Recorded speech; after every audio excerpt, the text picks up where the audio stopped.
आप लोग बहुत दफ़ा ऐसा होता है कि किसी फेक प्रोजेक्ट में फँस जाते हैं और बाद में फिर आपकी हार्ड अर्न मनी निकालना आपके लिए मसला हो जाता है। तो मैं आपको बताने वाला हूँ कि अगर आप किसी भी प्रोजेक्ट में बुकिंग कराते हैं, तो आपने कौन-कौन सी इंपॉर्टेंट क्वेश्चन है या कौन-कौन सी इंपॉर्टेंट चीज़ें हैं जो आपने लाज़मी देखनी है। सबसे पहली चीज़ होती है लोकेशन, कि आपको लोकेशन का क्लियर आइडिया हो कि लोकेशन इस प्रोजेक्ट की कहाँ पे है।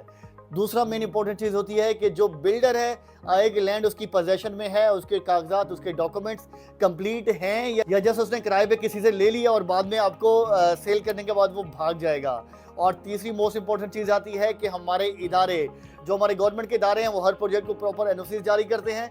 तो आपने देखना ये है कि जो बिल्डर है उसने तमाम लैंड की एनओसीज़ ली हुई है, जिसके ऊपर डेवलपमेंट कर रहा है या बगैर एनओसीज़ के कर रहा है। और ये सारी चीज़ें हो जाती है लीगल। एक इसके अलावा एक चौथी मोस्ट इंपॉर्टेंट चीज़ आपको बताने जा रहा हूँ कि ये तीनों चीज़ें देखने के बावजूद भी आप समटाइम प्रॉफिट अर्न नहीं कर पाते।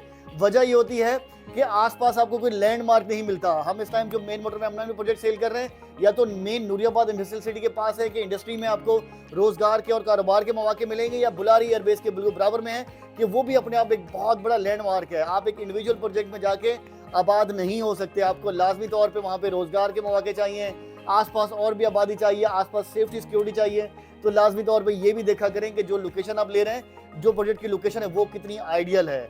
तो रईस मार्केटिंग के प्लेटफॉर्म से माशाल्लाह हम जितने भी प्रोजेक्ट सेल कर रहे हैं, वो चारों जो हमारे ये मेन इंपॉर्टेंट पॉइंट्स हैं, इनकी चेक मार्क को टिक करते हैं और इंशाल्लाह आपको ये प्रोजेक्ट टाइमली डिलीवर भी होंगे। ऑथेंटिक बिल्डर्स के हैं और तमाम चीज़ें जो मैंने बताई हैं वो क्लियर है। आप पहले आए, तसल्ली करें। हमने तसल्ली कर ली, अब आपकी बारी है। आप तसल्ली करें और अपने पसंदीदा प्रोजेक्ट में बुकिंग कराएं।